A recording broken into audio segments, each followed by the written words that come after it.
Well, it was Innovation Day at Jump in downtown Boise today, a day to crank the students' creative juices and give them a platform to come up with new ideas.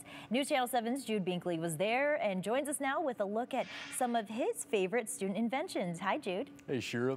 Well, students were divided by grade level, and their inventions could compete in one of 5 categories: working models, non-working models, gadgets and games, adaptations, and the Jules Verne category.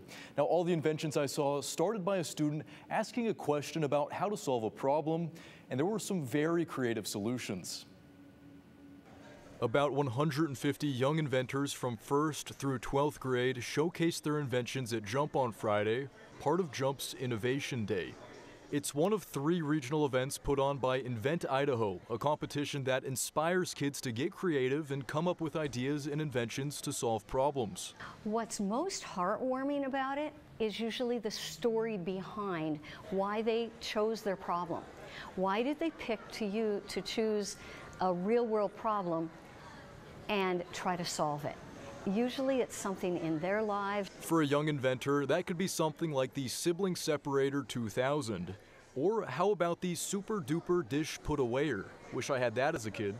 Or what about this, the Turtle Box? A trio of 6th graders came up with this to help save turtles. The turtles will walk onto the beach and they'll lay their eggs. We'll find where the nest is laid. We'll place this box on top of the nest.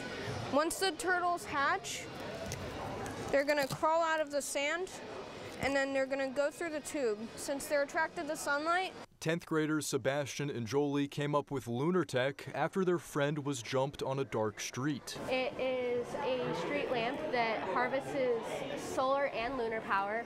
We came up with the technology to harvest and use solar and lunar power on a street light.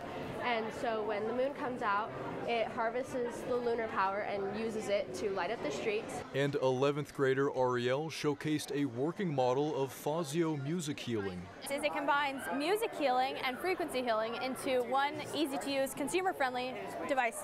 And so what I've done is I've layered the healing frequency with specifically chosen classical music on top of it, based on the key, the tone, the rhythm of the piece, and it all contributes to the overall healing effect. 150 students, each one striving to solve a real-world problem.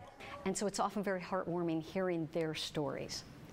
Now, the winners from today's Invention Convention will be invited to the Invent Idaho State Finals at U of I, and whoever wins states will go on to represent Idaho at the National Invention Convention at the Henry Ford Museum in Michigan. So cool, and so much creativity there. All right, thanks, Jude.